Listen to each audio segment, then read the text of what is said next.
Mesdames et messieurs, bonsoir à tous et à toutes. Après cette période estivale qui se termine, la vie municipale reprend son train de sénateur, sans jeu de mots avec l'élection qui s'est déroulée il y a quelques jours. Au sortir de ces vacances, avec une rentrée des classes qui s'est fort bien déroulée dans de bonnes conditions, avec des journées du patrimoine qui ont vu notre ville de Vambrochy briller sous le soleil et sous son attractivité. En ce mois d'octobre, beaucoup d'événements, la fête des Allumoirs ce samedi pour le plus proche, et puis également ce mois d'octobre où nous allons, dans le cadre d'Octobre Rose, prendre part à l'organisation d'une marche solidaire le 15 octobre au Cigale, à l'aérodrome de Bondues, entre 9h30 et 11h. Je vous y invite naturellement tous et toutes à venir y participer. Le partenariat avec la Ligue contre le cancer et l'association Tout en Vol permettra de sortir de leur quotidien des femmes porteuses de cancer en leur permettant de sauter en parachute ou de faire une simulation en soufflerie. Côté métropolitain, vous aurez l'occasion de vous exprimer sur le PLU 3, dès demain, et ce jusqu'au mardi 7 novembre inclus. Et pour ce qui est de notre conseil municipal de ce soir, beaucoup de délibérations seront d'ordre budgétaire. Monsieur Sass, j'espère que le jet lag est parti, puisque vous aurez beaucoup la parole ce soir. Nous aurons également, entre autres, l'occasion d'aborder le budget participatif 2024 que présentera Madame Droulers au travers du projet de règlement intérieur. Mesdames et messieurs, je vous souhaite donc la bienvenue. Bienvenue aux personnes qui sont dans le public, mes chers collègues. Bonsoir. Après cette introduction, si vous me le permettez, je vais laisser la parole à notre doyen, Monsieur Snowart, pour qu'il procède à l'appel. Il sera notre secrétaire de séance.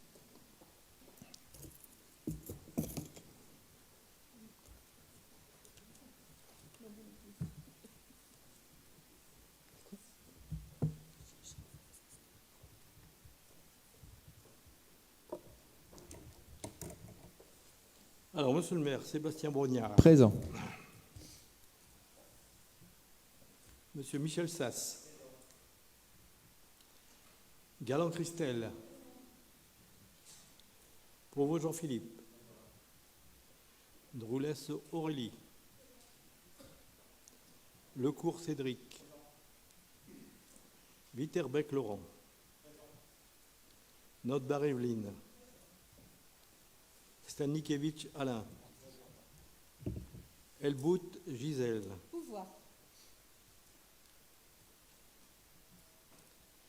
Chuffat Lepez. Barbarie Jean-Michel. Mesmac Michel. Orman Véronique. Pouvoir, ok. Tibérien Isabelle. Lutin Louis. Six Bruno. De Rosier Véronique. Delot Stéphanie. Tanis Romain. Laé Stéphane. Roqueta Paty. Spotben Gwendoline. Pureur Marc. Léonard Zig Vladimir. Deberg René. Germain Dorothée. Spadavecchia Georges. Muté Olivier. Dossi Tony. De France Chantal. Vanout Michel. Présente. Et moi-même Snowart Jean. Merci, Monsieur Snowart. Madame Ocorten-Bosch, le quorum me semble atteint. Merci de ramasser les pouvoirs, s'il vous plaît.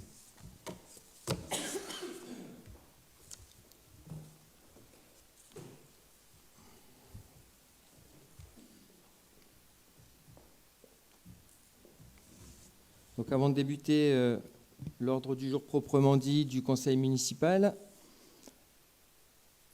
nous allons approuver le procès-verbal du conseil municipal du jeudi 22 juin 2023 que vous avez reçu. Y a-t-il des observations sur ce Monsieur, vous voulez que je réponde à la question? Ben oui. Ouais, je vais le faire. Mais je pensais que vous alliez le faire d'office. Mais Bah oui, j'allais le faire dans les comme informations. Madame Van Kortenbosch, elle a amorcé lorsque je suis arrivé de la discussion, étant pris un peu à froid, il m'a semblé normal à la limite que vous l'évoquiez. Et en fonction de ce que vous allez dire, je prendrai un peu de recul avec mes collègues et pourquoi pas les autres conseillers, savoir la position que l'on prendra, quoi. Prendre un peu de recul. Voilà. Donc Très bien. merci de m'avoir coupé un peu l'herbe sur le pied, mais j'allais poser la question. Mais c'est bien, c'est bien. Alors, donc, du coup, vous avez deux possibilités. Soit vous renoncez à vos indemnités, soit vous les acceptez et vous les reversez vous-même au CCAS. En gros, la solution, il n'y en a pas d'autre. Ben, renoncer, ça, je confirme que je renonce. J'avais déjà dit, hein, c'était plus la manière de faire en sorte de ce qui reste, soit au CCAS, mais à l'époque, a priori, c'était compliqué, mais il y a peut-être une formule qui fait que. Et après, j'avais proposé de le redistribuer aux collègues, compte tenu que les temps sont durs, pourquoi pas. Alors, je prends un peu de recul par rapport à ça. D'accord. Donc, en fait, si vous voulez, il n'y a que vous qui pouviez reverser au CCAS. Nous, on ne peut pas le faire. Il n'y a que vous qui pouvez le faire.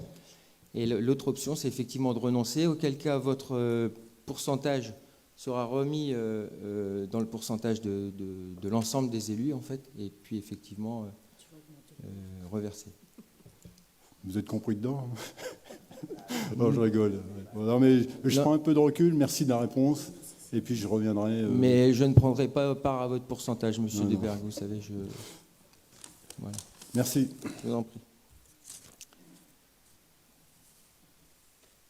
Donc, deuxième information donc, qui concerne un jugement que nous avons eu donc en fait suite à une affaire qui date d'un petit temps, hein, qui date de l'ancien mandat, où je ne vais pas revenir sur tous les épisodes qu'il y a eu parce que ça serait trop long et ça dépasserait le cadre de l'information. Néanmoins, il y avait donc la SARL, la malterie, qui avait acheté la malterie. Et puis, la délibération avait été contestée donc, par une autre société, souvenez-vous. Et donc, la SARL La Malterie estimait qu'elle avait perdu beaucoup dans l'affaire et donc avait attaqué la ville en justice. Et un jugement a été rendu le 18 août 2023, donnant raison à la ville et condamnant la SARL La Malterie donc, à payer à la commune de Vambrochy la somme de 3 000 €. Voilà, donc ça, c'est les conclusions donc, du jugement qui ont eu lieu le 18 août 2023. Et ensuite, les informations... Donc, Monsieur le maire, oui. Derrière la SRL Malterie, c'est qui alors? C'est la SRL Malterie. Vous savez très bien qui c'est, monsieur Deberg. C'est pour ça que je pose la question. C'est la SARL Malterie qui a été condamnée, pas une personne morale. D'accord. Voilà. Si vous savez, je ne comprends pas pourquoi vous posez la question. Non, je débarque, là, je l'apprends ici, je ne l'ai pas entendu dans les commissions. Enfin, j'y étais pas, donc... Mais non, franchement, je l'apprends ici. C'est une information qui n'a pas eu lieu à débat. Ah, d'accord, ok. Non, mais je l'apprends vraiment à l'instant. D'accord. Et donc, vous verrez les décisions comme nous les mettons à chaque fois en fin de conseil municipal. Donc, nous allons attaquer, permettez-moi, l'expression donc par une première délibération que... En fait, nous avions pris au précédent conseil donc déjà une délibération. Nous voulions simplement faire une modification sur demande de la préfecture, mais la préfecture nous a demandé d'aller plus loin et a préféré que nous agissions d'une autre manière, à savoir retirer la délibération que nous avions prise en juin et reprendre deux délibérations bien distinctes pour, d'une part, étendre le RIFSEP aux autres agents contractuels de droit public, et d'autre part, une délibération spécifique pour la rémunération du collaborateur de cabinet que je profite de l'occasion pour le présenter puisqu'il est là-bas, donc M. Boulan, Romain, donc, qui est notre nouveau collaborateur de cabinet à la ville de Vambrochy. Bienvenue en tout cas Romain dans la commune. Et pour ce faire, donc pour présenter ces trois délibérations, puisqu'il y en aura trois, je vais donc laisser la parole à M. Sass. Merci, monsieur le maire. Bon, ces 3 délibérations, c'est vrai qu'on remplace une seule délibération que nous avions prise le 22 juin. C'était justement pour permettre à M. Boulan d'avoir un salaire qui correspondait à sa fonction. Donc, la première délibération, ben, c'est uniquement et purement simplement le retrait de cette délibération du 22 juin. Donc, c'est un retrait. On la retire, c'est comme si elle n'avait jamais existé. Et on en reprend 2 derrière. Une qui reprend le RIF 7, alors c'est le régime indemnitaire des fonctionnaires et d'expertise et d'engagement professionnel. Donc pour élargir donc, ce RIF 7 aux contractuels qui sont là d'une manière permanente, c'est-à-dire pas des contractuels qui sont là pour 3 semaines, 1 mois ou 2 mois, mais des contractuels qui sont là dans l'attente donc de l'embauche d'un fonctionnaire, vraiment un fonctionnaire. Donc jusqu'à présent, ils n'avaient pas le droit au RIF 7, maintenant ça sera possible. Et la 3e délibération, ben là c'est plus spécifiquement pour le collaborateur de cabinet qu'on décide et qu'on espère que vous allez la voter avec donc toutes les précisions qui sont apportées sur cette délibération. C'est un traitement indiciaire qui ne peut pas être supérieur à 90% du traitement correspondant à l'indice terminal du grade administratif le plus élevé détenu par un fonctionnaire en activité dans la collectivité. Là, si vous avez besoin des explications, je me retournerai vers Aurélien. D'autre part, d'un régime indemnitaire qui ne peut en aucun cas être supérieur à 90% du montant du maximum du régime indemnitaire institué par l'Assemblée délibérante de la collectivité et servi aux titulaires du grade administratif mentionné ci-dessus. Donc les crédits sont inscrits, il n'y a aucun souci. Donc ça nous permettra donc de rémunérer normalement notre collaborateur de cabinet, tout fraîchement débarqué et qui, jusqu'à présent, travaille d'arrache-pied. Merci, Monsieur Sass. Y a-t-il des questions? Donc, me vient donc... on fait voter délibération par délibération. Donc, donc concernant la délibération 2360, donc sur le retrait de la délibération prise au conseil municipal précédent, qui est contre? Qui s'abstient? À l'unanimité, merci. Concernant la 2361, sur le réajustement de la délibération prise au précédent conseil municipal, qui est contre? Qui s'abstient? Merci. Et concernant donc l'apport de précision quant à la rémunération de l'emploi du collaborateur de cabinet, qui est contre? Qui s'abstient? Merci. La délibération suivante donc concerne la régularisation rétroactive et une modification de l'état du personnel 2023.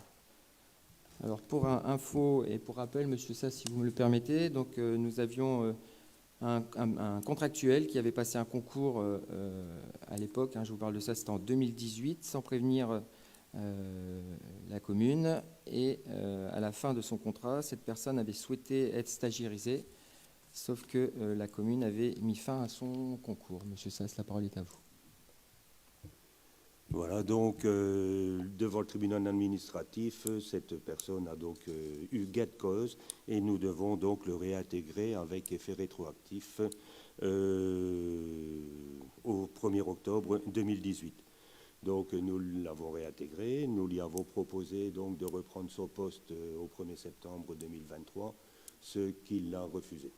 Donc il n'est pas dans nos effectifs, mais bon, il rentre pour quasiment 5 ans donc, dans nos effectifs et bien sûr dans les rémunérations. À côté de ça, donc, nous avons créé quelques postes, un ingénieur, un technicien et un adjoint technique à temps non complet de 31 heures et un autre adjoint technique. 3 postes ont été modifiés, ce sont les postes d'enseignement artistique qui ont été revus en fonction du nombre d'élèves dans les différentes classes. Donc il y a une classe qui passe de 11h à 9h30, donc là c'est parce qu'il a moins d'élèves, comme les élèves c'est 30 minutes, donc moins d'élèves, donc moins d'heures. Une autre classe passe de 11h à 12h30 et une 3e classe passe de 1h30 à 2h. Vous avez joint le nouveau tableau mis à jour avec donc les différentes les différentes fonctions et les différentes filières. Merci, Monsieur Sass. Y a-t-il des questions, des observations? Madame de France. Juste une observation pour dire que nous nous abstiendrons sur cette délibération pour tenir compte du fait qu'entre les deux tableaux d'effectifs, celui de 2022 et de 2023, on a constaté l'augmentation de 6 équivalents temps plein et que nous avions déjà sollicité d'avoir connaissance de l'organigramme général et que donc on souhaite avoir cet organigramme pour pouvoir l'étudier plus avant. Voilà. Sans souci, on vous le communiquera. Donc, j'ai noté 4 abstentions. D'accord. 6 abstentions. Qui est contre? Très bien. Alors, la délibération suivante est une décision modificative. La première, donc, sur notre budget principal. Monsieur Sass. Alors, cette décision modificative de début de dernier semestre concerne des ajustements de chapitres essentiellement. Pas de grosses nouveautés, si j'ose dire, uniquement des ajustements et des transferts de crédits. Alors, vous pouvez constater qu'on a eu des impôts locaux un peu plus costauds que nous l'avions pensé, pour 170 000 euros. Au chapitre 74, donc, nous avons là, 74, ce sont les dotations de l'État. Hein, donc, là, malheureusement, beaucoup moins de surprises, puisqu'il n'y a que 14 000 euros. Vous avez eu normalement le détail donc, par article. Il y a une compensation de taxes foncières, la DGF qui augmente de 4 000 euros et la DSU qui augmente de 6 265. En revanche, la dotation nationale de péréquation baisse de 1 290 euros. Au 77, vous retrouvez une somme de 16 235 euros qui correspond donc à les indemnités d'assurance pour les travaux de la chapelle que vous retrouvez donc en dépenses, bien sûr, de 17 000 euros de l'autre côté dans le chapitre, repris globalement dans le chapitre 11. Des remboursements de salaire d'agents pour 36 000 euros et des remboursements de cotisations d'agents pour 21 000 euros, ce qui nous donne au chapitre 13 57 690 euros de recettes supplémentaires. Le tout donc pour 258 000 euros globalement de recettes en plus. Ces recettes en plus sont ventilées de la manière suivante. Au chapitre 11, 157 000 euros, dont les 17 000 de travaux de la chapelle, et 143 000 euros de gaz et d'électricité supplémentaires, si j'ose dire. Ce n'est pas qu'il y a eu plus de consommation, c'est-à-dire que les tarifs ont fortement évolué. Je pense que ça, tout le monde l'a constaté. Et nous, à plus forte raison, parce que 143 000 euros, ça ne se trouve pas quand même sous le sabot d'un cheval. Ensuite, ce sont des mouvements donc d'écriture que vous retrouvez au 65 pour 28 800 euros qui correspondent à des subventions qui avaient été, comme depuis des années et des années, mis au 65-74, subventions pour le Vabrochitir, pour l'association nautique et pour la bibliothèque. La trésorerie nous a demandé de mettre ces subventions en investissement, puisque c'était des subventions qui étaient bien précisément pour acheter du matériel. Donc, nous faisons donc un moins dans les dépenses de fonctionnement pour les ajouter donc dans les dépenses d'investissement. L'autre modification, c'est les immobilisations, amortissement des immobilisations qui augmentent de 112 350 euros, donc en dépenses dans le fonctionnement, mais qu'on retrouve bien entendu en recettes dans l'investissement. Nous équilibrons donc cette section par une diminution donc du virement à la section d'investissement de 4 995 euros. La subvention vélo, elle, c'est 35 000 euros qu'on avait mis au 67 et que l'on met au 65 aussi de 35 000 euros. Donc là, ça se balance d'un côté et de l'autre. Vous ne retrouvez pas les 35 000, ils sont intégrés dans les 28 800 et compensés par les autres subventions. Au niveau de l'investissement, là, le montant est moindre, hein, puisqu'il s'élève à 43 555 €, dont 41 200 € pour des subventions, hein, au chapitre 204, les 2 000 € pour le tir, les 4 000 € pour l'association nautique, les 200 € pour la bibliothèque et 35 000 € pour l'extension du travaux du réseau public Inédis. Du matériel et outillage qu'on avait donc mis au 6632 et que l'on transfère au 2158 pour 2 355 €. Les 65 000 € du 20 qui partent au 20, du 21 qui partent au 20. Les crédits avaient été mis pour l'étude aménagement cimetière, mais c'était passé donc dans aménagement tout court. Mais on a préféré faire une étude avant de faire l'aménagement. Donc, si bien que le crédit de 65 000 qu'on avait mis pour l'aménagement passe au chapitre 20 pour l'étude. Au niveau des recettes d'investissement, pour compenser tout ça, on a donc nos 64 500 € de subvention de la MEL, hein, pour ferry et les espaces. Les amortissements d'immobilisation dont j'ai parlé tout à l'heure de 112 350, le virement de la section de fonctionnement qui diminue, et pour équilibrer à 43 555, nous diminuons le besoin d'emprunt de 128 300 €.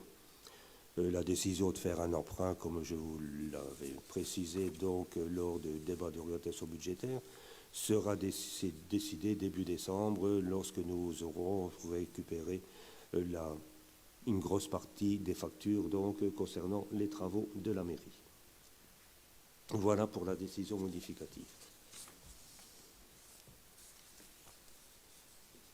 Merci, Monsieur Sass. Y a-t-il des questions, des remarques? Mettre cette délibération au vote. Qui est contre? Qui s'abstient? Donc à l'unanimité, merci. La délibération suivante concerne un point très technique, puisque nous allons changer de nomenclature comptable. Donc nous étions, pour information, à la nomenclature M14 et nous passerons au 1er janvier à la nomenclature M57. Quelques changements que M. Sass va vous exposer dans ces deux délibérations à venir, la 2365 et la 2366. Voilà. Alors, bon, j'ai trouvé que le règlement avait été intéressant, même pour des gens qui n'aiment pas trop les chiffres. C'est quelque chose qui permet de revoir un peu globalement le fonctionnement du budget et puis le fonctionnement financier donc d'une commune. Bon, le fait de passer en M57, souvent c'est une nomenclature, hein, elle remplace 3 nomenclatures, celle qui était appliquée donc aux communes, la M14, celle qui était appliquée au département et celle qui était appliquée aux régions. L'avantage, c'est que maintenant les trois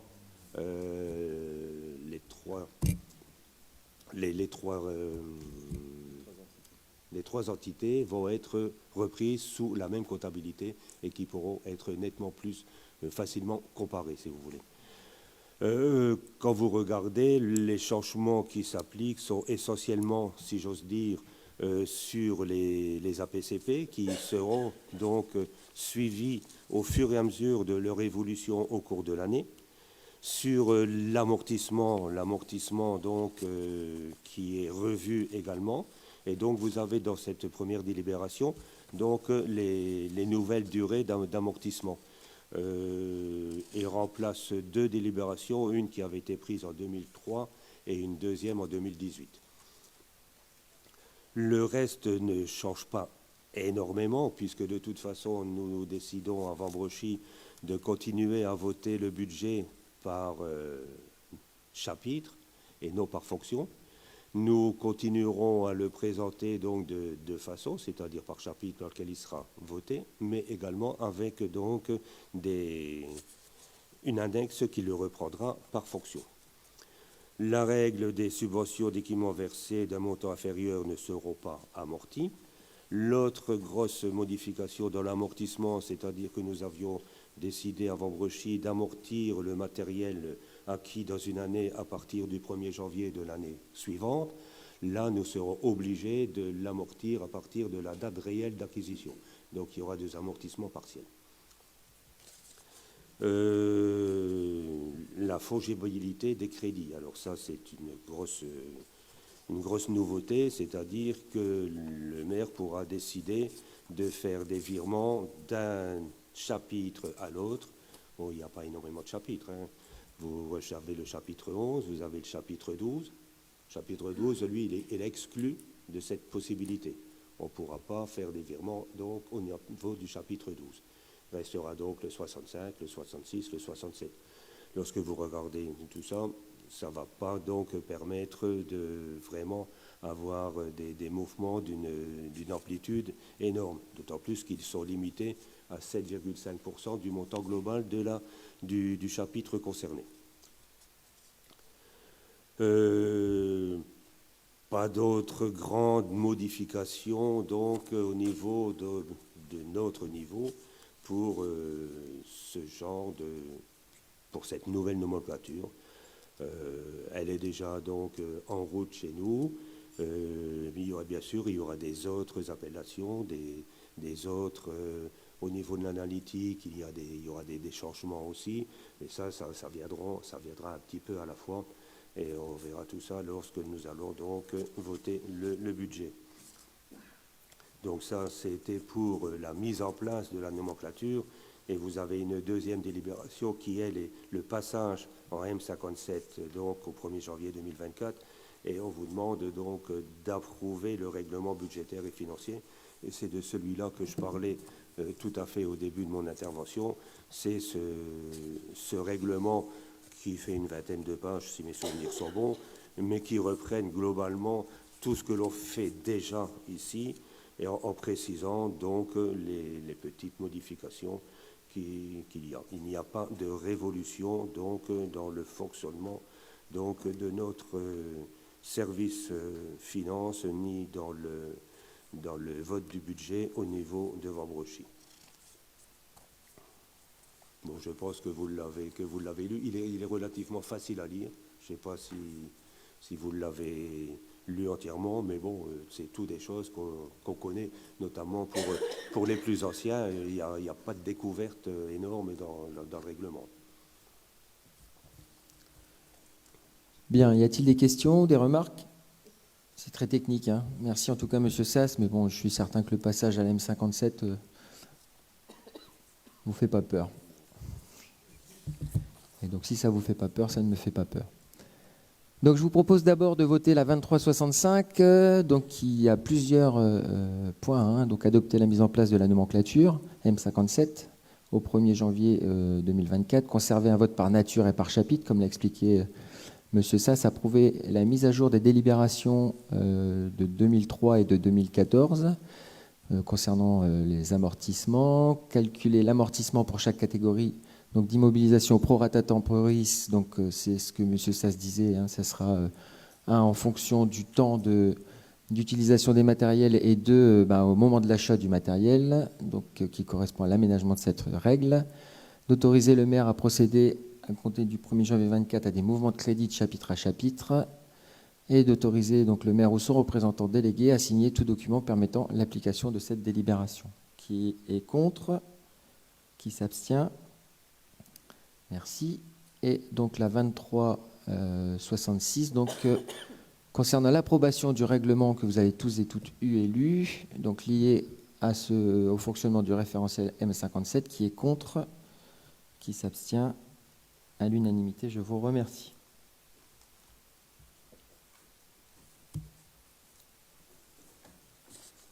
La délibération suivante concerne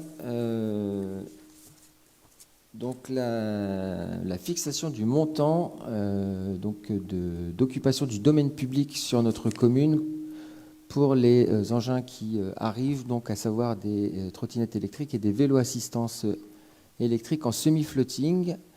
Et toute occupation ou utilisation du domaine public donc donne lieu au paiement d'une redevance, et nous vous proposons de fixer cette redevance à 20 € par an et par engin donc sur notre territoire. qui est Madame Germain. Juste une petite remarque de forme. Elles n'arrivent pas, elles sont arrivées. Tout doucement, elle se déploie. Là, aujourd'hui, il n'y a que Tir qui est arrivé. Il y a Lim qui doit arriver. Et il n'y a que les trottinettes, pas les vélos encore. Ah, ça y est. Ben, ça arrive progressivement, tout doucement, mais sûrement. Qui est contre... Oh, pardon. Moi, je voudrais intervenir là-dessus. Monsieur le maire, lors du conseil municipal du 2 février 2023, l'appel à manifestation d'intérêt lancé par la MEL concernant la mise à disposition de trottinettes électriques et de vélos à assistance électrique a été évoqué par vous-même, sous forme d'information, page 2 du PV du conseil. Vous soulignez alors, monsieur le maire, je cite, « Cela n'engage à rien la ville, sachez-le. Là, aujourd'hui, des études sont conduites. » Puis, plus loin, nous avons manifesté auprès de la MEL notre intérêt, tout en sachant que cette manifestation n'engage en rien, je le répète, la commune. Nous étions donc en droit de supposer que le conseil municipal sera à nouveau consulté et que des informations complémentaires nous seraient données. Or, le 28 août dernier, la newsletter publiée par la ville nous faisait savoir que 24 emplacements destinés aux trottinettes électriques et aux vélos à assistance électrique mailleraient le territoire de la commune. Emplacements décidés par la commune en lien avec la MEL et les opérateurs. La semaine dernière, le lien confirmait trottinettes et VAE arrivent à Vambrechy. Jeudi 7 et vendredi 8 septembre, les services municipaux ont matérialisé les emplacements posés des panneaux d'interdiction de stationner à partir du 11 septembre, faisant référence à un arrêté municipal du 23 496, ni publié sur le site de la ville, ni affiché sur les panneaux interdisant de stationner, a priori. Lors de l'information diffusée au conseil municipal le 2 février dernier, vous précisiez également, monsieur le maire, que, je cite encore, « Chaque ville aurait la possibilité de délimiter un secteur où les trottinettes rouleront à 6 km/h en zone piétonne, par exemple, où elles seraient autorisées à vitesse normale sur la route à 15 ou 20 km/h, et qu'elles ne seraient pas permises à la circulation pour les moins de 18 ans, avec un point d'interrogation. Moi, je me pose la question comment ils vont gérer entre les 6 et les 15 ou 20 km/h géographiquement. J'avoue que techniquement, là, j'ai du mal à suivre, mais bon. Nous indiquons aussi qu'en cohérence avec toutes les autres villes limitrophes, la ville de Vambrechy a manifesté son intérêt pour l'arrivée des vélos et des trottinettes. Remarquons que de manière contigue, à Vambrechy, seuls Lambersart et Bondu seront équipés de vélos et de trottinettes. Saint-André, Marquette, La Madeleine, Marc-en-Barœul, bien sûr, L'Homme et Lille ont renoncé aux trottinettes. Vernaghem, Quesnoy et Lompré n'ont répondu favorablement ni aux trottinettes ni aux vélos. Cohérence. Point d'interrogation. Il semble que le maire de la Madeleine, par ailleurs vice-président de la MEL, en charge des transports, y ait songé, puisqu'il a dit non aux trottinettes, pour, comme il le dit, rester en cohérence avec l'île. Mais voici plus globalement nos réflexions quant à cette situation. Nous avions, lors du conseil du 2 février, fait part de nos réserves quant à l'arrivée des trottinettes qui semblaient présenter des risques élevés pour les utilisateurs et notamment les plus jeunes. Et je peux vous dire que depuis mon intervention, j'accentue le fait que je ne suis pas d'accord. Au quotidien, je gravite dans les zones où il y a des trottinettes et des vélos. Il y a des vélos à droite et à gauche, des trottinettes avec des roues démontées. C'est vraiment l'anarchie la plus complète. Et donc, à ce niveau-là, j'augmente encore mes réserves quant à l'utilisation et à l'implantation des trottinettes. Et j'ai des photos pour qui ça intéresse et au quotidien. Il semble que ceci n'ait guère retenu votre attention puisque le 2 février dernier, vous disiez que l'accès aux trottinettes serait interdit aux mineurs. Or, dès 16 ans, les jeunes auront accès aux trottinettes et aux vélos. Pas d'interrogation. La vitesse, quant à elle, ne sera pas limitée à 15 mais à 20 km/h. Tout ceci, nous ne pouvons qu'accroître les rythmes et nos inquiétudes. Pouvez-nous, dans ce cadre, nous communiquer les statistiques relatives aux accidents de trottinettes sur Roubaix, par exemple, qui bénéficie déjà de ces services depuis un certain temps, ou sur la métropole. D'autres questions sont encore à ce jour sans réponse, tant cette opération nous paraît menée presque en catimini. Pourquoi avoir choisi deux opérateurs qui puisaient pratiquant des tarifs différents? Quel est l'opérateur retenu pour Vambrechy? Comment se passe le passage d'un opérateur à l'autre pour l'usager? Comment se gère la vitesse et la maintenance? Quelles sont les autres dites slow pour reprendre les anglicismes de la MEL? Vous nous demandez ce soir de nous prononcer sur la redevance d'occupation du domaine public que devront payer le ou les opérateurs. Inutile de dire que nous sommes étonnés que cette délibération nous soit proposée alors que les trottinettes sont déjà déposées sur le territoire de la ville. Que les appuiements choisis sont pour certains très problématiques. Je n'en veux pour preuve que l'emplacement rue d'Ypres ou rue Avenue de la Gare, devant la porte d'accès des pompes funèbres Maury, pour lequel j'ai cru constater hier en catastrophe qu'effectivement ça a été rectifié, et j'avoue que c'est une bonne chose. Je ne peux pas comprendre qu'on ait pu penser un seul instant d'aller mettre un dépôt de trottinettes et de vélos devant l'entrée d'un funérarium. Franchement, alors là, voilà. Donc d'où le manque de concertation, parce que je pense que s'il y en avait une, on aurait franchement dit à cet endroit-là, c'est pas possible. Voilà. En bref, autant de questions et sans doute d'autres que se poseront les Vambrocitains, questions qui auraient pu être débattues en commission et qui pourraient faire l'objet d'une réunion publique. Et autant d'éléments dont nous n'avons pas eu connaissance et qui nous paraissaient devoir faire l'objet d'une communication détaillée. Voici pourquoi nous nous abstiendrons de voter cette délibération, même si, comme nous l'avons déjà dit, nous ne sommes vraiment pas opposés à la mise en location de véhicules à assistance électrique. Merci, Monsieur Deberg. Alors, j'essaie de répondre à tout. Ça va être compliqué. J'ai pris quelques notes, mais je vais quand même essayer de répondre à tout. Merci. Alors, effectivement, cette AMI, donc nous avons effectivement appelé à manifester notre intérêt. Et je vous avoue que, alors, c'est engageant et c'est pas engageant. Je ne pensais pas que ça allait arriver aussi vite. Par rapport à notre courrier. Néanmoins, quand je vous dis c'est engageant, oui, ça l'a été, je suis désolé. Ça ne l'est pas parce que si l'essai n'est pas transformé, à ce moment-là, nous pourrons sortir de l'utilisation, de l'usage des trottinettes et des vélos assistance électrique. Néanmoins, nous avions manifesté notre intérêt parce que pour plusieurs raisons. La première, c'est effectivement, il nous faut absolument favoriser les modes doux. Et le vélo et la trottinette électrique sont des modes doux, d'autant plus que nous bénéficions quand même de structures permettant de rouler facilement et de manière sécurisée. Donc des bandes cyclables bien entretenues. Tout à l'heure, vous parliez de la rue d'Ypres. Effectivement, on peut aller à Lille facilement. Moi, je suis utilisateur de vélo, vous le savez. Tous les jours, je roule à vélo et j'ai vraiment aucune sensation d'être en insécurité sur les routes. Ça, c'est le premier point. Deuxième point, vous me parlez... Si je peux me permettre... non, je termine, Madame Germain, s'il vous plaît. Vous pouvez noter, parce que j'ai mon fil conducteur et merci. Et donc, tout à l'heure, vous me parliez également de cohérence avec Lille, la Madeleine, etc. Oui, la Madeleine a fait le choix de ne pas prendre les trottinettes, même si mon collègue aurait pu être intéressé si Madame le maire de Lille avait retenu les trottinettes. Mais c'est ni plus ni moins parce qu'il n'y a pas possibilité de stationner sa trottinette que les maires de la Madeleine jusque Marquette n'ont pas pris les trottinettes. Pourquoi nous les avons pris? Parce qu'à Bondu, ils ont retenu la trottinette. Si nous avions été seuls, nous n'aurions pas retenu la trottinette. Sauf que nous avons beaucoup d'élèves, et il faut penser aussi aux jeunes qui vont au lycée sur Bondu, notamment dans les domaines du golf, du bas plat, etc., où il y a des stations qui permettent aux jeunes d'aller jusqu'à la Croix-Blanche, pour ne pas la citer, en trottinette. L'objectif, il était de permettre à ces jeunes d'avoir une modalité alternative pour pouvoir se déplacer au lycée. Parce qu'aujourd'hui, le transport de bus, il n'est pas forcément efficient de ce côté-là.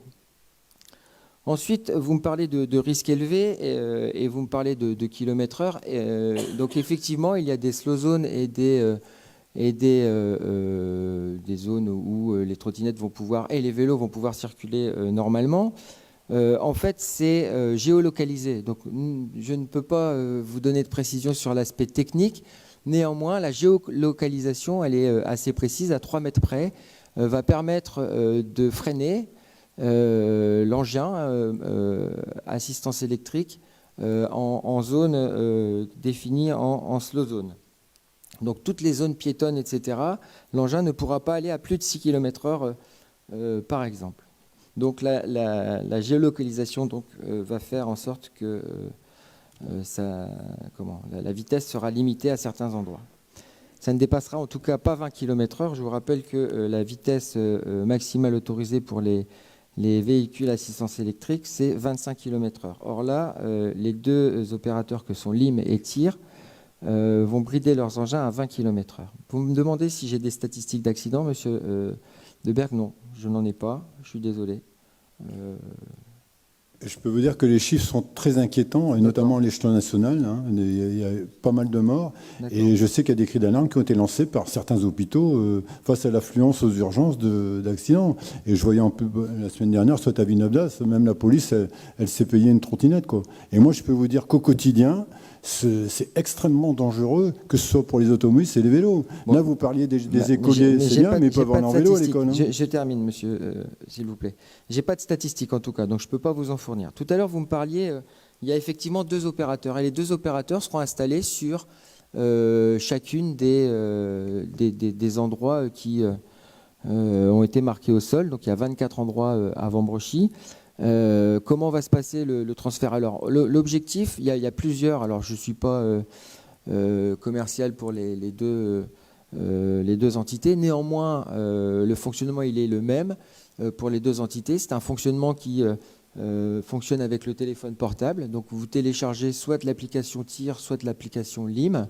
Et puis, à partir de cette application, vous pouvez prendre un abonnement de 2, 4, 6, 8 heures. Je ne sais pas exactement les temps d'abonnement, et puis vous pouvez utiliser ce crédit donc que vous avez payé sur votre téléphone à partir de ça. Et sur l'application, vous devez renseigner votre âge. Donc effectivement, il y a toujours possibilité de tricher, de gruger, mais vous savez, sur Facebook, sur les réseaux sociaux, bon nombre de jeunes n'ont pas l'âge requis, et pourtant ils sont... voilà, je pense que là derrière, il faut aussi que les parents aient cette part de responsabilité en disant, voilà, cet engin est réservé aux plus de 16 ans et tu ne peux pas encore le prendre. Et vous parliez effectivement de la rue d'Ypres. Naturellement, c'était une erreur d'appréciation au niveau de la localisation.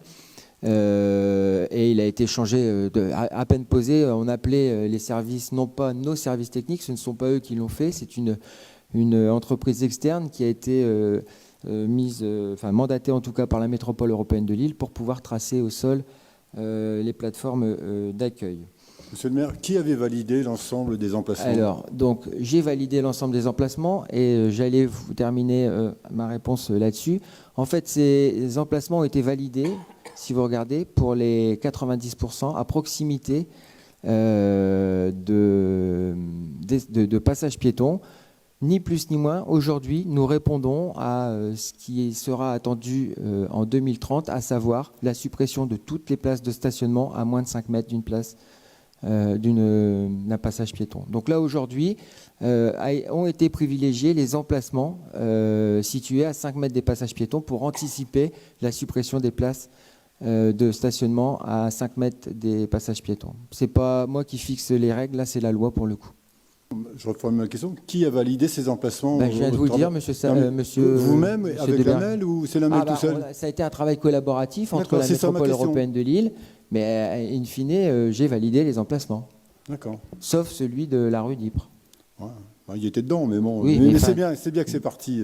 Faut le reconnaître, parce que bon, je voulais savoir qui avait validé, s'il y avait une réunion de concertation Bien sûr. entre vous et la MEL. C'était ça ma question. Oui, oui. Madame Germain, vous aviez des remarques. Oui, j'ai juste une remarque par rapport au fait que vous dites que vous faites du vélo tous les jours et que vous n'êtes pas en insécurité. Moi, je le suis en insécurité. D'accord. Donc, si on n'est pas hyper prudent sur le trajet, moi, c'est plusieurs fois par semaine que j'ai des voitures qui me coupent la route. Et l'autre jour, j'ai même eu un camion qui m'a coupé la route. Donc, il faut vraiment être très prudent. Deuxième chose, j'avais une question par rapport à la subvention vélo. Aujourd'hui, vous avez eu combien de demandes? Monsieur Six? Monsieur Van Outrive? 30 000 euros ont été versés. C'est ça, 30 000 euros.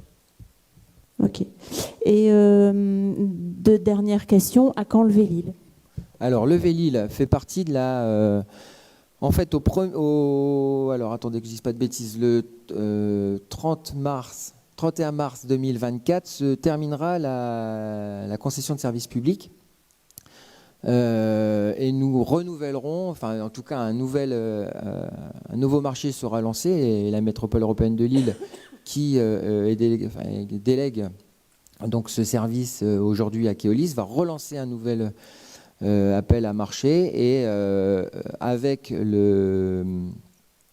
cet renouvellement de concession de service public viendra le Vélil. En tout cas, le Vélil, c'est pas le maire de Vambrochy ni le conseil municipal de Vambrochy qui dira on a le Vélil à Vambrochy, mais les critères qui sont définis par la MEL et l'appel à manifestation d'intérêt pour développer cette politique cyclable à Vambrochy est un des critères importants pour pouvoir avoir le Vélil. Nous faisons tout en sorte de répondre aux 11 critères définis par la MEL pour pouvoir accueillir le Vélil. La fois dernière, nous ne l'avons pas eu parce que nous n'avions pas effectivement mis en place cette prime vélo, mais nous venions d'arriver. Si l'ancienne municipalité avait porté cette idée, peut-être que nous aurions répondu à un critère supplémentaire. Nous l'avons fait. Et puis ensuite, nous développons au maximum les mobilités douces et le fait d'avoir répondu à cet appel à manifestation d'intérêt nous a permis également de cocher une case supplémentaire pour se mettre en route vers le Vélil. Mais encore une fois, ce n'est pas ni le maire de Vambrochy ni le conseil municipal de Vambrochy qui décidera si le Vélil arrivera à Vambrochy, mais bien la métropole européenne de Lille. Est-ce que vous aurez connaissance des statistiques d'utilisation de la trottinette ? Alors attendez. Excusez-moi, j'ai une petite question. Je n'ai pas compris la question de Madame Germain qui dit que le vélo est dangereux, qu'elle a des risques, c'est ça ? Et que vous demandez après avoir le Vélil. Je ne comprends pas. Ah non, il n'y a aucun lien entre mes questions. J'ai juste relevé compris, le fait que Monsieur le maire disait qu'effectivement, lui ne se sentait pas en insécurité vous, oui. sur la route. Moi, si. D'accord. Moi, si, tous les jours. vous demandez à mettre en Et place par en plus rapport le au Vélil. Vélil, je trouve qu'effectivement, je préférerais avoir le Vélil et cette continuité entre les villes avec le Vélil plutôt que les systèmes que l'on a aujourd'hui avec les vélos verts et orange, je ne sais pas quelle couleur ils seront, et qui pour moi ne sont pas une solution. Et je vous avoue que les trottinettes, quand je vois les jeunes sur les trottinettes aujourd'hui, ou les familles, mais moi j'enchaîne, et sur les familles avec les parents et un enfant sur les trottinettes, je me dis j'espère que la police municipale les verbalisera parce qu'ils ont le droit de les verbaliser. Alors, il sera interdit de... Enfin, et encore une fois, vous savez, Mme Germain... Je me permets, monsieur le maire, et ils sont verbalisés aujourd'hui. Mais vous savez, vous dites un parent avec un enfant, Mme Germain, enfin, je suis désolé de le dire, mais moi, je ne porte aucune responsabilité sur le comportement des parents avec leurs enfants. Non, mais j'entends, mais c'est aux parents. Enfin, pour moi, c'est l'éducation de l'enfant revient aux parents. Et l'exemple qui est porté quand un parent prend son enfant sur la trottinette, il n'est pas le bon. Le signal envoyé n'est pas le bon, Madame Germain. Et là, je vous rejoins complètement, si vous voulez. Mais vous prêchez une convaincue. Voilà, donc on est d'accord. Donc naturellement, on verbalise. Enfin, Monsieur Viterweg vous dit, bien sûr qu'il y a verbalisation. Vous savez, je milite pour le port du casque, je milite pour ne pas rouler sur les trottoirs. Combien on voit de personnes rouler sur les trottoirs aujourd'hui ? Il y en a plein.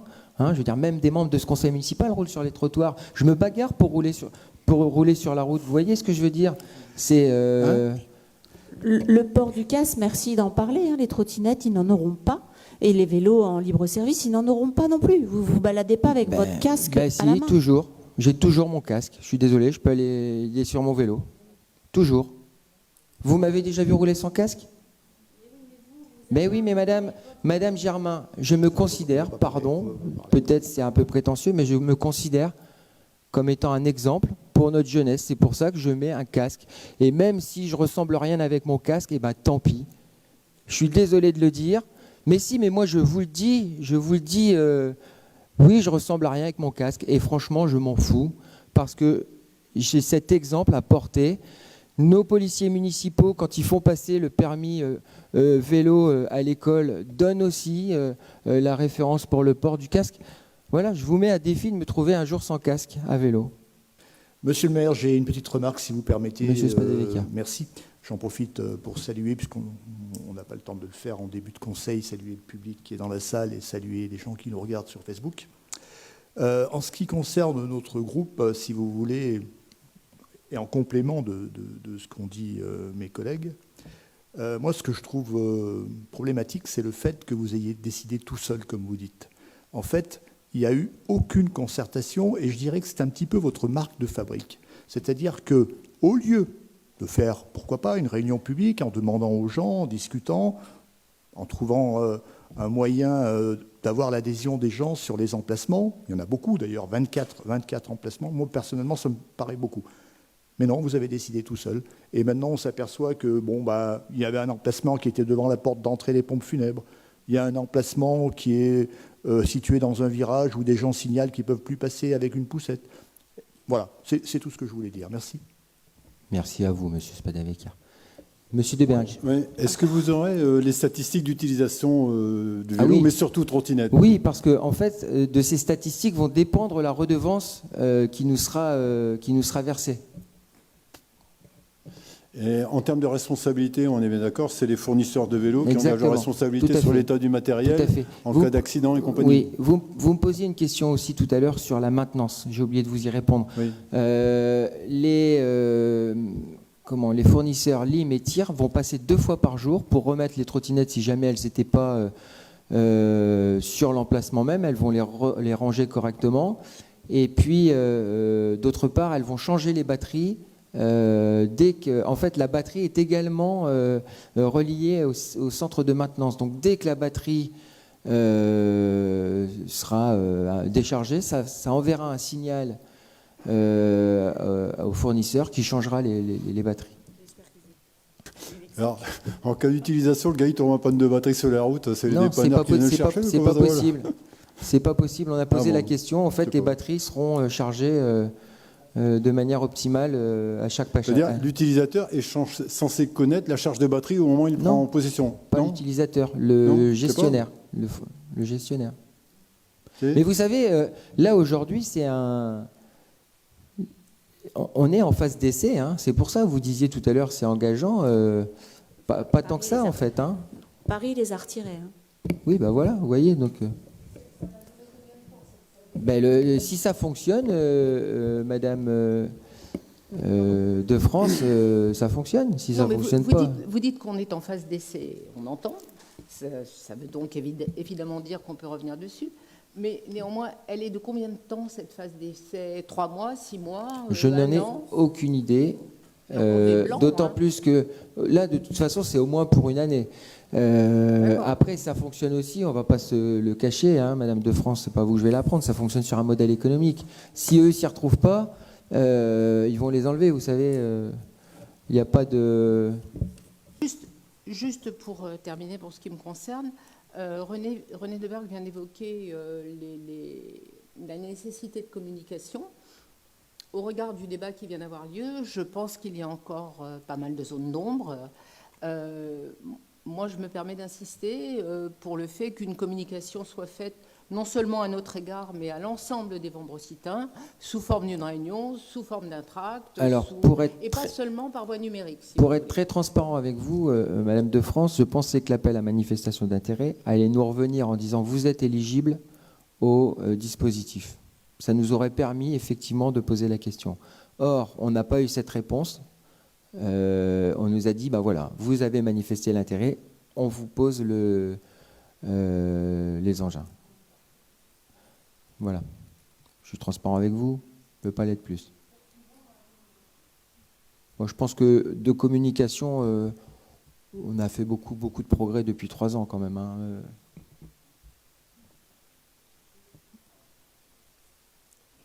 Alors, donc je vais mettre cette délibération au vote. Qui est contre? Qui s'abstient? Abstention pour Marc Pureur. Très bien. Merci.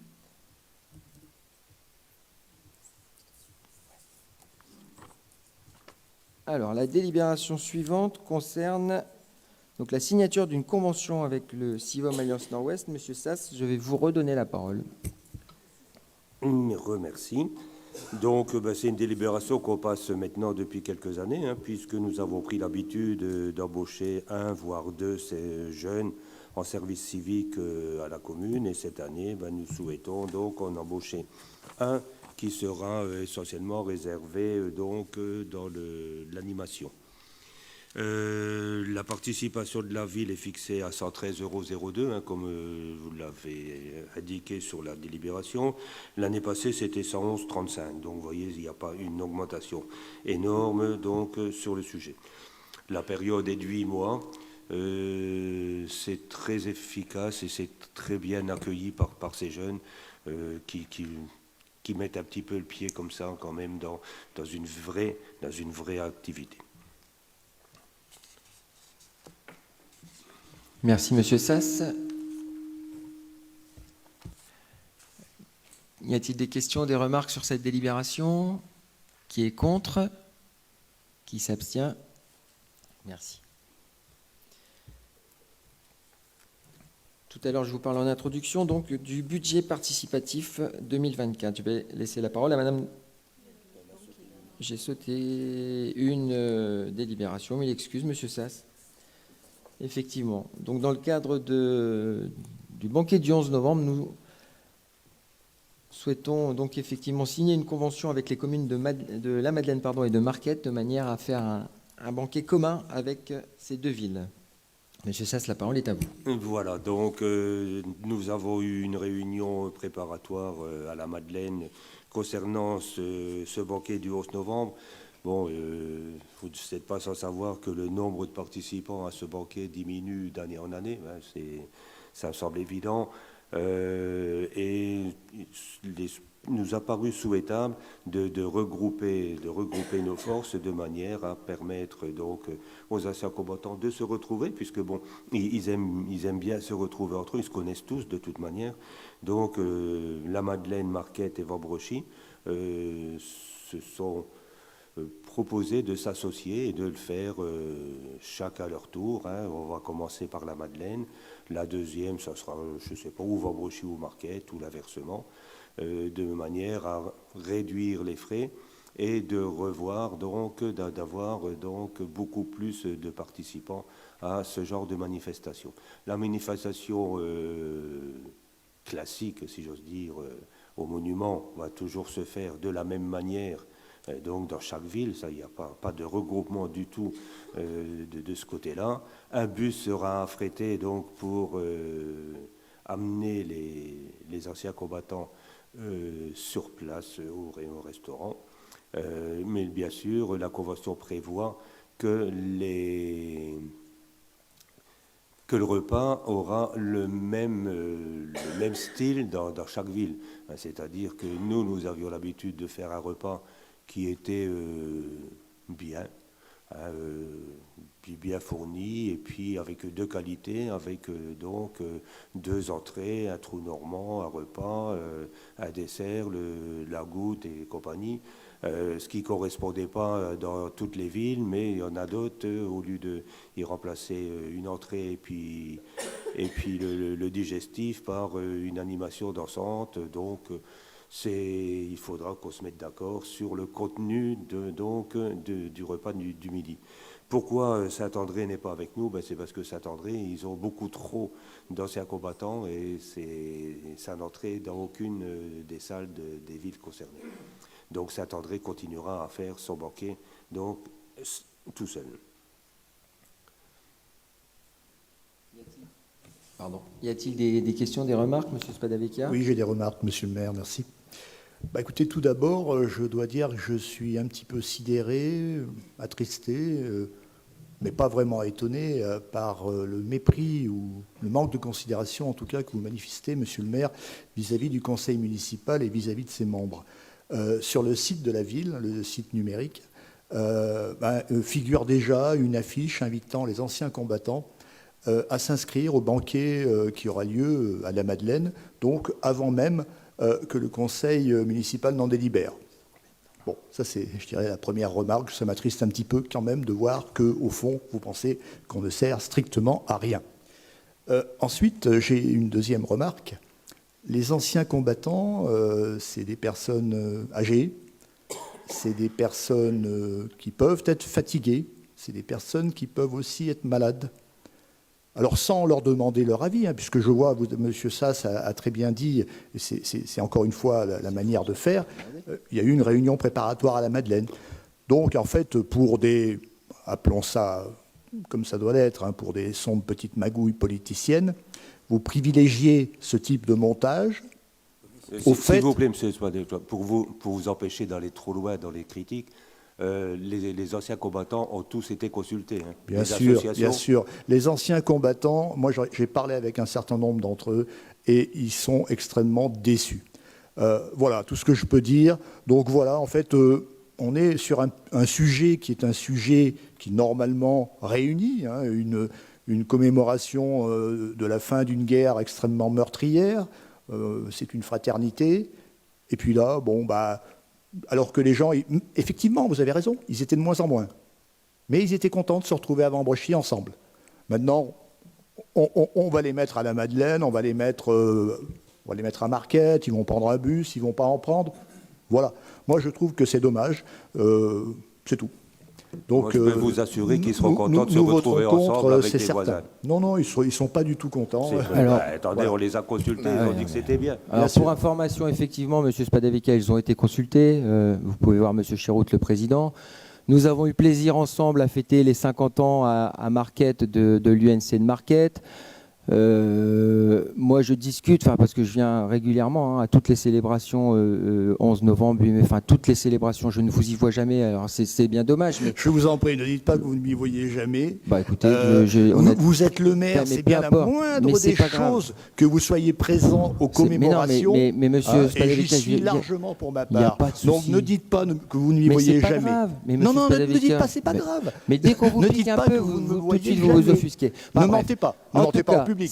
Sachez que les anciens combattants ont été consultés. Il n'y a pas de débat là-dessus. Mais c'est faux et vous le savez très bien. Ah bon, bah écoutez, pas de problème. Non, mais affirmez. Oui. Bon, bah d'accord, monsieur Spadavecchia, vous avez tort. Qu'est-ce que vous voulez que je vous dise ? Si vous étiez, et d'ailleurs la prochaine délibération va le confirmer. Oui. Non, mais j'ai pas le droit de parler, peut-être. Allez-y. Non, mais c'est pas allez-y. Bah allez-y, parlez, savez-vous. Non. Enfin, vous énervez pas, parlez calmement. Je m'énerve pas, c'est vous qui vous énervez. Ne montrez pas votre visage aigri. Parlez calmement, s'il vous plaît, attendez, monsieur Spadavecchia. Attendez, je ne vous permets pas de dire que je suis aigri. Alors ne me permettez pas de dire que je suis un menteur, s'il vous plaît. Je ne suis pas un menteur, monsieur Spadavecchia. Je vous écoute. Je n'ai rien à ajouter, j'ai dit ce que j'avais à dire. Très bien. Monsieur le maire. Je vous remercie. Alors, nous allons donc mettre cette délibération au vote 23-69. Qui est contre ? Monsieur Muté aussi ? D'accord, très bien. Qui s'abstient ? Merci. Alors, nous allons donc maintenant laisser la parole à Madame Droulers concernant l'adoption du projet de règlement du budget participatif pour l'année 2024. Madame Droulers, la parole est à vous. Merci, Monsieur le maire. Bonsoir à tous. Oui, donc conformément à ces engagements, avec la volonté de renforcer les participations citoyennes et de permettre aux citoyens de contribuer à l'action publique, en proposant directement des projets à initiative individuelle ou collective, la majorité a présenté en conseil municipal du 10 mars 2022 le projet de création du budget participatif de la ville, adopté à l'unanimité. Il avait par la même occasion été adopté le règlement intérieur du budget participatif qui en précisait les modalités de mise en œuvre. Avec le retour d'expérience sur la première année de fonctionnement du budget participatif, il apparaissait opportun de redéfinir un petit peu le règlement intérieur pour le budget participatif 2024, afin d'optimiser son fonctionnement et de correspondre davantage à la pratique observée. C'est l'objet de cette délibération qui vous présente une évolution du règlement intérieur initial avec quelques ajustements, reformulations et clarifications, ainsi que 4 évolutions majeures. En effet, il est précisé que le dépôt des projets est conditionné à la présentation d'éléments financiers chiffrés et détaillés. Compte tenu du budget mobilisé pour l'année précédente, l'enveloppe budgétaire est fixée à 20 000 € pour l'année 2024. Et enfin, un atelier d'aide au dépôt des projets sera proposé en janvier, ainsi qu'un forum des projets en avril. Ils compléteront le calendrier afin d'améliorer encore le guidage et la promotion des projets proposés. Les modalités de vote sont également précisées, ainsi que les règles en matière de protection des données personnelles des déposants. Donc, suite à un débat en commission et proposition de M. Muté, il a été décidé d'apporter un complément à l'article 7 des conditions d'éligibilité au niveau du 7e critère, qui était relevé exclusivement de compétences communales. Nous avons ainsi, après débat, complété par la mention « ou extracommunales » lorsque celles-ci ne s'exercent pas et qu'elles ont un impact fort sur les habitants ou la commune. Et je souligne « lorsque celles-ci ne s'exercent pas ». Comme pour tous les autres critères, c'est le comité d'analyse des projets, composé de techniciens et d'élus de la majorité et également de l'opposition, qui appréciera ce dernier point et validera la recevabilité des projets de ce type. Pas d'autres commentaires ont été apportés en commission. Aussi, il est proposé au conseil municipal d'approuver le règlement intérieur joint à la présente délibération, d'allouer une enveloppe de 20 000 € pour l'année 2024 en précisant que les crédits nécessaires seront inscrits au budget, et d'autoriser Monsieur le maire ou son représentant à signer tout document permettant la mise en œuvre du budget participatif. Y a-t-il des questions, des observations? Oui, Monsieur le maire. Monsieur Spadavecchia. Si vous permettez. Merci, Madame Droulers, pour cet exposé. Vous avez tout de même omis de préciser dans les éléments majeurs de ces modifications du budget participatif le fait que l'enveloppe allouée, qui était de 45 000 € il y a 2 ans, passe à 20 000 €. Je l'ai précisé, il me semble, compte tenu du budget mobilisé pour l'année précédente, l'enveloppe budgétaire est fixée à 20 000 € pour l'année 2024. Où est-ce que c'est marqué 45 000 €? Je ne vois pas. Dans le budget. Où est-ce que c'est marqué? 45 000 €. Avant, c'était 45 000 € le budget participatif. Dans le règlement intérieur 2022, en effet. Et là, ça ne figure pas, vous n'en parlez pas. Non, mais il faut quand même que les membres citoyens sachent que le budget participatif était déjà extrêmement maigre, avec 45 000 € pour 2 ans. Maintenant, il est encore raboté presque de plus de la moitié. Donc, s'il vous plaît, c'est quand même un point important, majeur à dire. Vous aviez refusé, il y a 2 ans, de dépenser plus que l'enveloppe en finançant l'ensemble des 4 ou 5 projets qui n'arrivaient pas au montant total d'ailleurs. Bon, voilà, je constate simplement qu'on est sur la même pente. Merci. Alors, on va noter quand même que le budget participatif était 45 000 fois supérieur à celui de 2020, 2018, 2016, j'en passe et des meilleurs. Donc, quelque part, je trouve plutôt intéressant que nous ayons proposé, nous, un budget participatif, chose qui n'avait pas été faite par le passé. Et surtout que je compléterai Monsieur le maire pour dire que nous avons déjà eu cette conversation en conseil municipal au sujet du nombre de projets validés. Le règlement intérieur qui avait été adopté n'autorisait que 2 projets de toute façon. On ne pouvait pas en prendre plus. Et je vous avais aussi également répondu qu'il fallait que ces projets soient réalisés dans l'année en cours. Et que si tout ça se rapporte et se rajoute à toute la charge qui est déjà planifiée au niveau des services, on n'aurait pas pu réaliser ça non plus. Et ça n'a d'ailleurs pas été forcément évident. Enfin, toujours est-il que je constate que le budget participatif devient peau de chagrin. C'est tout. Voilà. Voyez-le comme vous voulez. Vous allez vous dire ce que vous voulez. Au contraire, il se veut didactique dans ce que l'on va présenter en plus. L'atelier pédagogique qui va proposer d'expliquer aux habitants c'est quoi une compétence municipale, une compétence extra-municipale, extra-communale, comme on a pu l'ajouter. C'est quoi des dépenses d'investissement, des dépenses de fonctionnement. Quand on présente un projet, ce qu'on a eu beaucoup, c'était juste une idée. Non, un projet, c'est quelque chose de réfléchi, des études, des devis. Et on va travailler ensemble. Et je pense que rien que là, au-delà du montant, du côté pédagogique qu'on aura avec les habitants, c'est important. Et ça va les intégrer au niveau... Ça, si vous faites un atelier d'instruction civique, c'est intéressant, bien sûr. C'est ce qui est écrit dans le règlement intérieur. Ouais, mais c'est pas ça l'esprit d'un budget participatif. Mais bon, justement, on peut le compléter, vu que vous trouvez ça pas suffisamment. Moi, je vous dis qu'on le complète. Et ensuite, on fera un forum des projets qui permettra aussi aux habitants de défendre leurs projets, de venir l'expliquer à tout le monde. Et ça aussi, c'est une mise en avant de l'idée de l'habitant, indépendamment du montant de son projet. Mais bon, c'est vrai qu'à partir du moment où des choses sont nouvelles, c'est toujours dérangeant, mais bon, c'est comme ça. En plus, c'est plutôt bien. Non, alors, pour information, les choses sont nouvelles, c'est pas nouveau. Pour information, la métropole européenne de Lille va également lancer un budget participatif, donc à raison de 1 € par habitant métropolitain. Donc nous, on est au-delà, avec 20 000 €. Donc la thématique retenue par le budget participatif de la métropole européenne de Lille sera les Jeux Olympiques, puisque l'année prochaine, comme vous le savez, nous entrons donc dans une phase de Jeux Olympiques organisés par notre pays. Je vais donc mettre au vote cette délibération de l'adoption du règlement du budget participatif pour l'année 2024. Qui est contre? Qui s'abstient? Merci. Alors ensuite, je vais laisser la parole à Monsieur Witterbeck, donc, qui va nous présenter une délibération visant à compléter la délibération 2354 qui avait été prise le 22 juin 2023. Monsieur Witterbeck, la parole est à vous. Merci, monsieur le maire. L'Assemblée a approuvé à l'unanimité le principe de l'intégration de la ville de Vombrochy dans le Conseil intercommunal de sécurité et de prévention de la délinquance des villes de La Madeleine, Lambersart, Lompré et Saint-André-les-Lilles. Lors de cette séance, la liste Ensemble pour Vombrochy a souhaité que soit évoquée la nécessité d'un travail social auprès des jeunes en difficulté.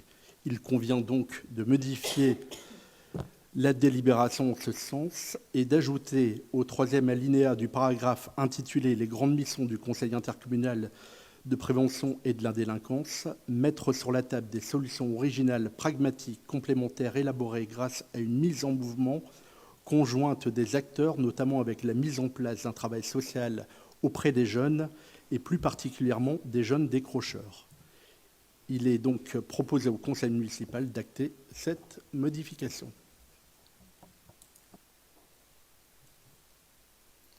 Bien, Madame de France, la parole est à vous.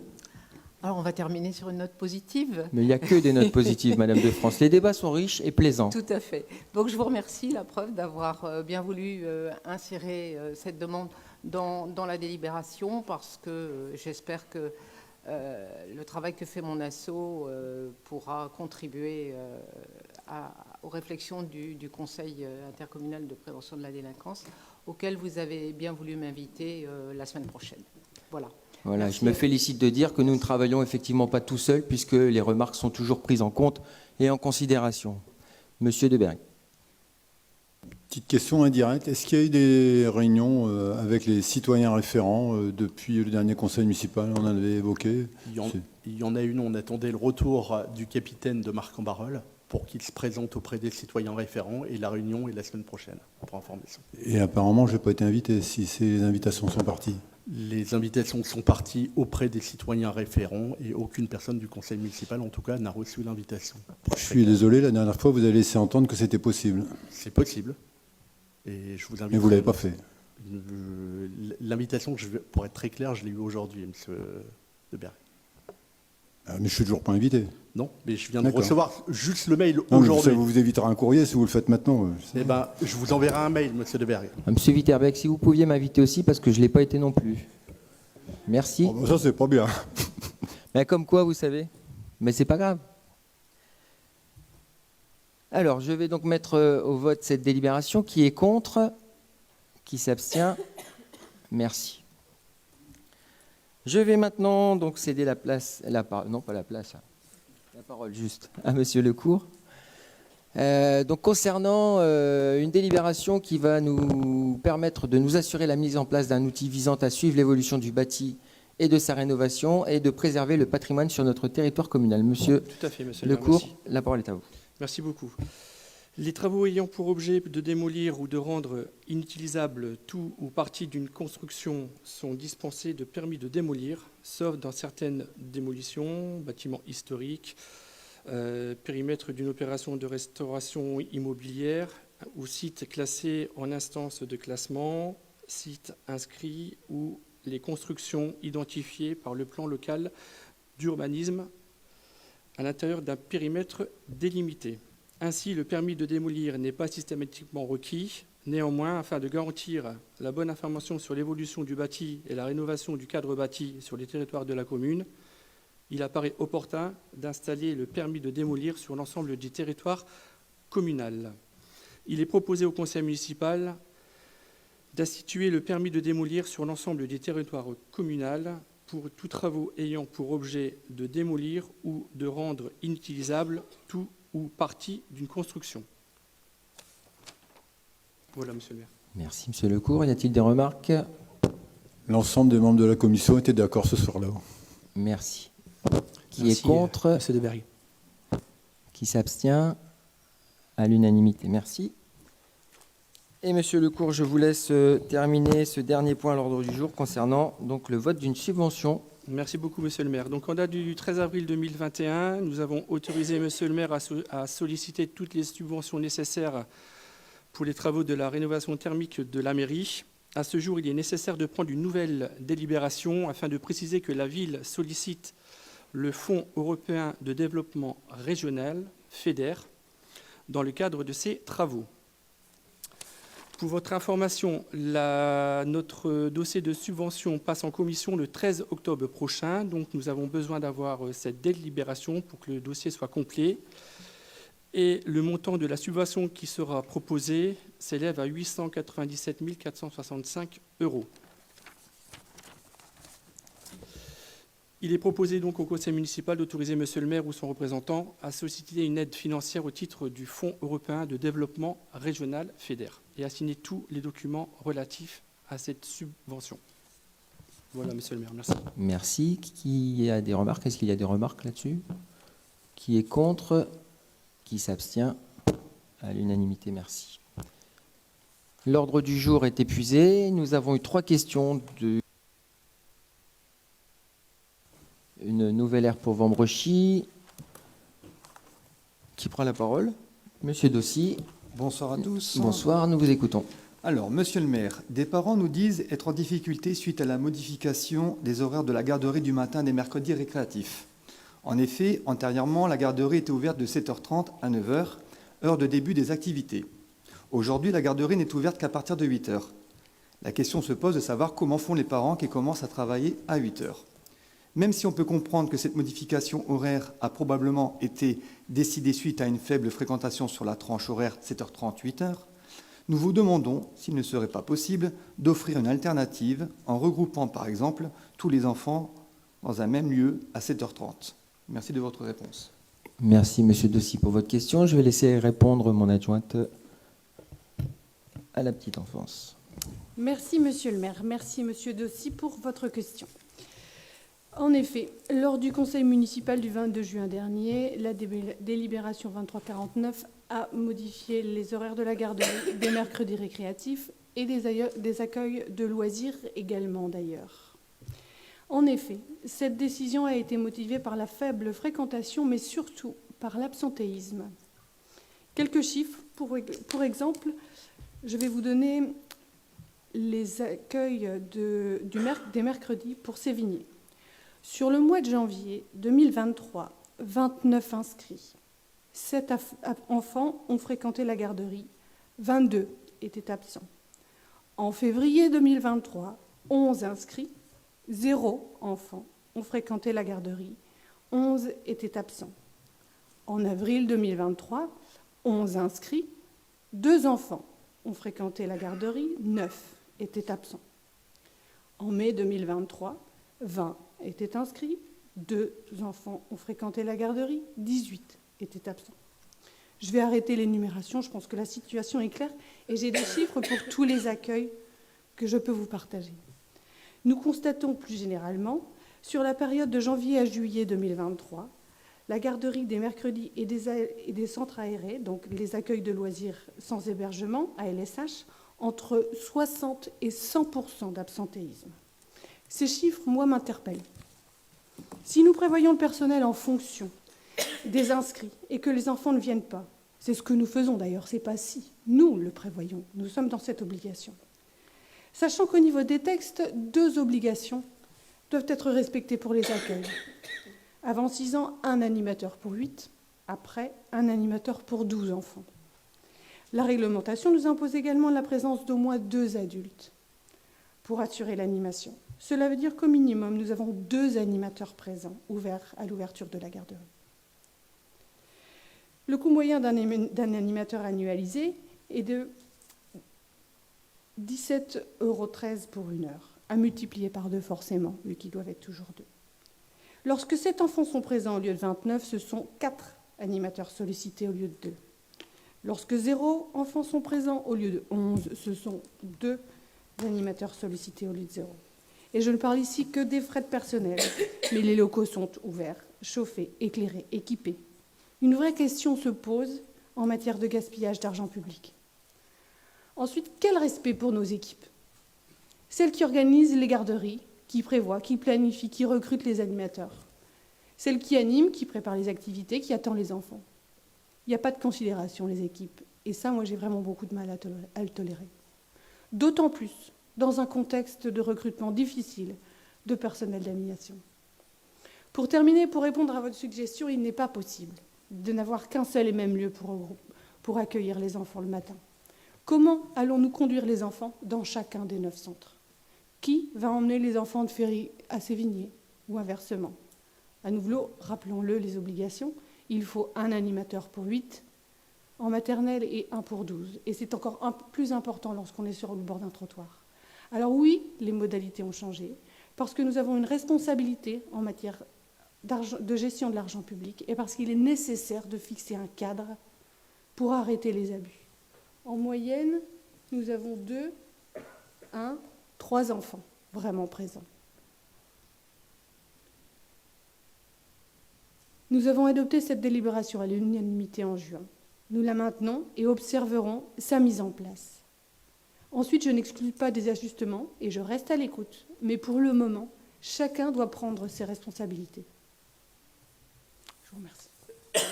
Je vous remercie, Madame Droulas, pour vos réponses. Et merci effectivement pour la complétude et la clarté de cette réponse, Madame Droulas. Monsieur Dossi, je vous laisse la parole pour la deuxième question. Exactement, merci. Monsieur le maire, donc, le relais de la petite enfance, RPE, accueille actuellement les assistantes maternelles au sein de la Fondation Carlos Ledoux. Il y a une quinzaine de jours, dans ces mêmes locaux, un incident s'est produit. En effet, une rangée de panneaux de plaques d'isolation phonique est tombée en pleine séance.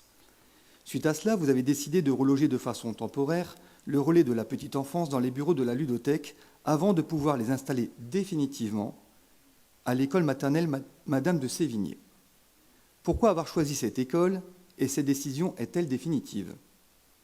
Les assistantes maternelles s'interrogent et s'inquiètent car elles pensaient réintégrer les locaux du RPE au pôle jeunesse au sein même du Château Rouge, comme avant, et cela une fois que les travaux de la future mairie seront terminés. Le lieu, le cadre, la sécurité et les équipements mis à disposition au pôle jeunesse sont vraiment en adéquation avec leurs besoins. Merci de votre réponse. De la même manière, je vais laisser mon adjointe à la petite enfance répondre. Merci à nouveau, Monsieur Dossi, pour cette question. Alors, tout d'abord, je tiens à préciser qu'après une inspection minutieuse, il s'avère que l'incident survenu dans la matinée du jeudi 21 septembre, qui consiste en la chute d'une rangée de panneaux d'isolation phonique particulièrement légers, résulte d'une mauvaise fixation et donc sans rapport avec l'état général du bâtiment. Je tiens aussi à préciser que la décision de reloger le RPE ne relève pas d'une contrainte de sécurité, car ce n'est pas la sécurité du bâtiment lui-même qui est remise en question, mais bien de la volonté que le service du relais petite enfance Saperlipopette puisse être assuré dans les meilleures conditions de sérénité pour les parents et les professionnels. Le ressenti est tel aujourd'hui que le bâtiment ne remplit plus ces conditions. C'est pourquoi nous avons décidé d'accélérer le déménagement du RPE. Celui-ci était prévu de longue date dès le commencement des travaux de la Fondation Ledoux, à savoir début de l'année 2024. Ainsi, le RPE sera très rapidement relogé temporairement dans les bureaux de la ludothèque actuellement occupés par les services de la PMI, avant d'être installé de façon plus pérenne dans les locaux de l'école Sévigné. Un temps d'organisation, de concertation et d'ajustement avec les agents des services et la direction de l'école concernée est à prévoir. Notre objectif commun est une installation pour la fin des vacances scolaires de la Toussaint. Le site de l'école Sévigné et plus particulièrement le bâtiment attenant à l'école, ancien logement de fonction, qui n'accueille pas de classe, semble parfaitement adapté en termes de qualité et d'environnement pour le RPE. Ce bâtiment est tout à fait propre, il est aux normes pour les enfants, les prises sont en hauteur, les radiateurs sécurisés, c'est-à-dire qu'ils chauffent mais ne sont pas brûlants. Il y a déjà des petites toilettes adaptées pour les enfants, des lavabos à hauteur adaptée et un petit jardin clos. Je suis certaine qu'il correspondra aux attentes et aux besoins, tant des enfants que des parents et des professionnels. S'agissant de la relocalisation définitive du site du RPE à l'école Sévigné, je tiens à clarifier que rien n'avait été arrêté, ni n'est encore décidé de manière définitive. Le choix de l'emplacement du RPE dépendra de plusieurs critères, dont la qualité de l'environnement. Et il est important de voir comment la pratique des professionnels va se mettre en place à l'école Sévigné pour prendre une décision éclairée sur ce sujet dans les prochains mois. Sachez aussi que j'ai à cœur de permettre un atelier de l'autre côté du pont, que nous envisageons de proposer chaque semaine sur la rive droite, vraisemblablement dans les locaux de la ludothèque. En tout cas, soyez assurés que j'ai à cœur le développement du RPE, qui passe par la qualité de l'accompagnement proposé aux enfants et aux parents, la considération des professionnels, et que vous pouvez compter sur moi pour mener à bien ce développement et dans les meilleures conditions. Pour terminer sur vos deux questions concernant les délégations qui me sont confiées, sachez que nous sommes en lien permanent avec les populations concernées. Ainsi, une réunion sur les sujets des accueils périscolaires est planifiée depuis le 19 septembre avec les représentants des APE et APEL et aura lieu la semaine prochaine. Une communication a été faite aussi vers les parents du RPE et les assistantes maternelles sous 2 à 4 jours après l'incident. Nous sommes en dialogue constant. Dès que l'organisation sera posée, je proposerai une réunion d'information avec tous ces acteurs. Les directeurs et les chefs de service concernés sont eux aussi mobilisés pour trouver les meilleures adaptations possibles et maintenir le fonctionnement du relais petite enfance de Vambrochy. Et je profite d'ailleurs pour les remercier de leur investissement et de leur travail pour faire face à cette situation compliquée. Et c'est en tout cas ensemble que nous y arrivons. Je vous remercie. Donc, si je comprends bien, au Château Rouge, si tout était réuni avant les travaux qui sont actuellement de la mairie, donc pourquoi le RPE ne pourrait pas regagner justement le Château Rouge si justement tout est réuni, les locaux, la sécurité Non, je parlais de l'école Sévigné. Oui, mais pourquoi après, si les travaux, une fois terminés de la mairie, vous allez réintégrer la nouvelle mairie, et donc le château, il pourrait continuer à recevoir le RPE? Aucune décision n'a été prise à ce niveau-là pour l'instant. D'accord, donc il y a peut-être une possibilité qu'ils puissent regagner les assistantes maternelles au château pour la jeunesse. Aucune décision n'a été prise pour l'instant. On attend de voir comment les bâtiments de la mairie seront réceptionnés, comment le château aussi sera réceptionné ensuite, quels aménagements on fera et quelle pratique va s'installer à l'école Sévigné. D'accord, je vous remercie. Monsieur Dossi, vous aviez une troisième question. Je vous remercie, monsieur le maire. Avec la fermeture définitive de la piscine de Saint-André, la question se pose de savoir si des solutions alternatives existent pour l'apprentissage de la natation en ce qui concerne les enfants des écoles primaires de Vambrochy. Le plan Piscine 2, financé par l'AMEL, prévoit notamment la construction de nouvelles piscines. Saint-André et Marquette ont été retenus comme futurs sites où elles pourraient être implantées. Pouvez-vous nous dire dans quelle mesure Vambrochy pourra bénéficier de l'accès à la nouvelle piscine qui devrait être construite à moyen terme et à court terme, ce qui est prévu pour permettre aux enfants vambrocitains de s'initier à la natation? Merci de votre réponse. C'est pas moi qui vais répondre, c'est mon adjoint au sport. Merci monsieur le maire, merci monsieur Dossi. C'est vrai que la fermeture de la piscine de Saint-André a posé beaucoup de problèmes pour l'initiation à la natation pour nos élèves vambrocitains. Néanmoins, nous avons recherché des solutions dans les piscines environnantes. Et donc, nous avons trouvé pour l'instant une solution de façon à ce que tous nos CM2 puissent avoir un cycle de formation à la natation et pour que ça puisse aboutir au savoir nager en fin donc, de CM2. Nous cherchons encore d'autres créneaux. Pour l'instant, on se limite au CM2. Je pense qu'on pourrait éventuellement retrouver des créneaux, notamment en fin d'année, lorsque les lycées, notamment, libèrent des créneaux en fin d'année. Ça pourrait être intéressant pour nos élèves de primaire. Quant au projet de nouvelles piscines, c'est vrai qu'il y a certaines municipalités qui se sont positionnés pour avoir une piscine sur leur territoire. C'est le cas de Marquette et Saint-André pour une piscine donc commune. Et c'est le cas également de Bondu-Marc-en-Barœul. Si une piscine se construit dans les années à venir, il est évident que nous pourrons profiter, nos élèves de primaire et d'école élémentaire en Vambrecitaine pourront bénéficier de créneaux supplémentaires pour avoir donc une formation à la natation supplémentaire. Voilà. Je vous remercie. Monsieur Prouveau.